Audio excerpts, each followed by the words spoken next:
the editing software wouldn't show the whole picture. So I'm going to talk about this in just a sec. This is me on the side of the road.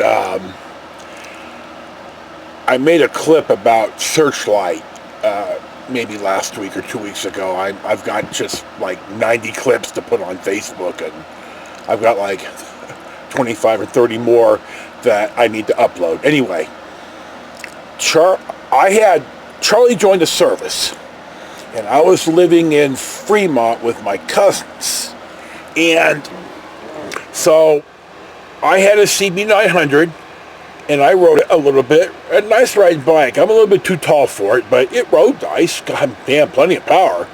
Anyway, I buy the Sabre, and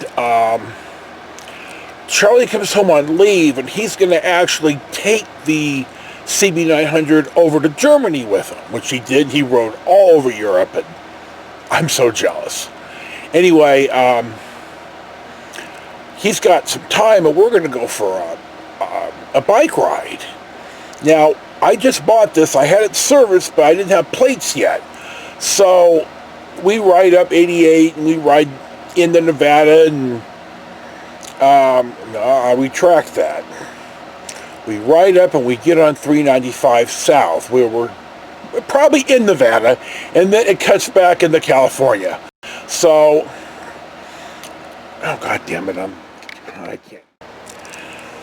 God almighty, I had to look it up on Wikipedia. Sherwin Summit is north of Bishop on 395. It's about 7,000 feet, and when you come down the grade, it is a 4-lane divided two-way each way with a pretty wide dirt rock median in the middle. So we come down the summit, and there is just a line of RVs. There must have been 10 or 12 RVs in the slow lane putting down the hill.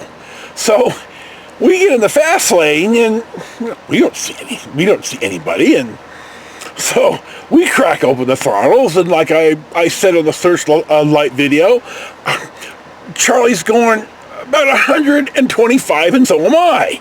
And we're blowing by these RVs, and we're, I'm 26 years old, I don't give a shit. So we blast down this long grade, and we suspect that they got on their CBs and called the CHP, because that was a popular, CBs were a big deal then.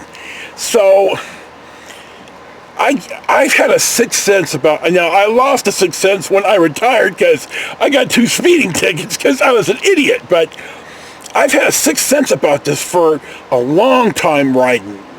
Somewhat in the car, but really riding. So Charlie and I get down to the bottom of the hill, and I slow us down, and I smell them. Well, on the other side, on the other lanes, on the shoulder. Now, we're going 55, and this is when it was 55 everywhere in the state. And we're going 55, and we turn our heads, and there's the CHP cruiser. He looks at us, and we look at him, and I swear to God, I can see him reach for the starter. And Charlie and I see this now. We know we're not stupid. So I slow down, and Charlie, we can kind of separate so both of us don't get the ticket. But, well, we're not that smart, because the officer pulls around and gets behind me and hits the red spot. So I go to pull over, and he says, "Pulling in front of me when I pull over your buddy." So, So he speeds up and pulls Charlie over, and I come and I pull up in front of him, and you can see the pic. I'm getting my license, and I don't have plates, so I've got temp red, so he's going to run the VIN number, and to make sure it's not stolen. And so we get the lecture. Now, we know we were speeding, and he knows we were speeding. And he knows that we know that he knows we were speeding. But in California, you've got to be either paced or radared. And he didn't pace us, and he didn't have radar. So, honest to God, he pulls us over, and you know, our ID checks out. We've got insurance. The registration's good.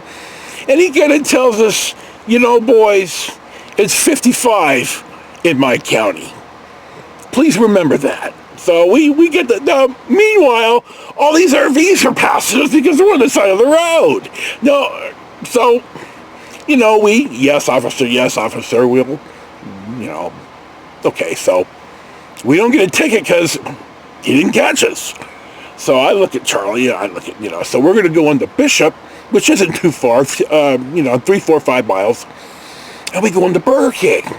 And we go into order, and one of the RVers walks up, just snide, and he says, how much of a ticket did he write you for? And I look at the guy, and I laugh, and I say, fuck you, he didn't write us no goddamn ticket, he didn't catch us, and he's never gonna catch us. And this guy just looked like he stepped in dog shit, and he just sulked back to his seat, and Charlie is just laughing out loud, and we're sitting at the table eating our food, and we're just laughing. Well, we get back on the bikes, and I looked at Charlie, he looks at me, and it's like, we know that the other guy, you know, there isn't just one officer there. There's, you know, it's still daytime. They've got at least 2 guys out. They've got one north of Bishop, and they've got one south of Bishop. Now, we know this. So we don't know it for sure, but, you know, we just know this.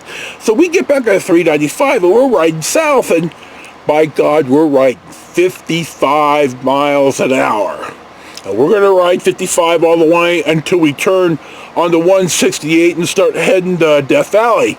Well, we see the guy in the bushes on the other side of the freeway, and we look at him, and, you know, he's looking right at us, and, you know, we make eye contact, and we just ride by at 55 miles an hour, and then we didn't speed until we got onto the road to Death Valley, and then it's like, well, shit, there ain't nobody out here, so we blasted up again.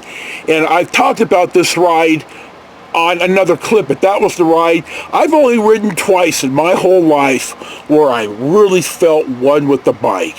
One on the CX 500, where I went riding with my younger brother Randy and my older brother, my late brother Kurt, and they both got tickets that day, and I didn't, but I rode so fast on the curvy roads on 9 that they thought I was going to crash. I mean, I was just one with the bike, and it was the same thing in Death Valley. I just dusted Charlie, and Charlie has always been a far superior technical rider.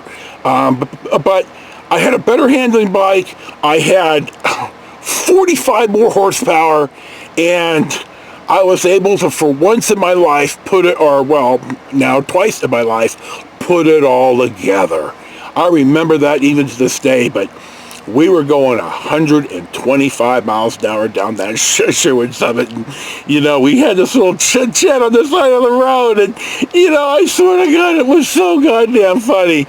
Anyway, I don't speed like that now, because 1, I don't have a motorcycle, and 2, I guess I don't have nearly the testosterone that I have, so, I'll never buy a bike that fast again, but my God, I'm glad that I bought it.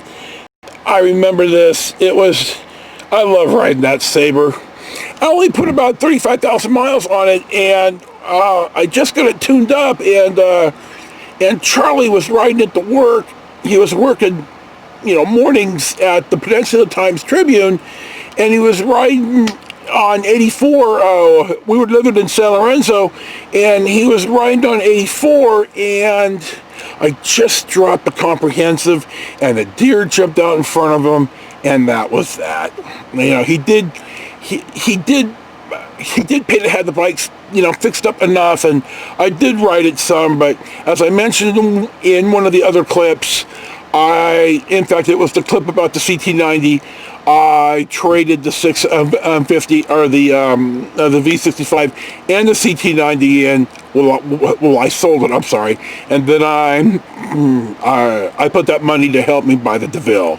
Now, the guy that I sold it to, Ross, who I also talked about, the guy with the rattlesnake, he told me at one of the Day Lombard tournaments that he actually sold the Sabre to some younger kid, and the guy was riding it. And, you know, my cardinal rule about motorcycles is, if you're not going to ride the sumbitch, sell it and let somebody else ride it. I think bikes, you know, unless it's like a museum piece or something, but even if you have a pretty classic bike, my God, they're meant to be ridden.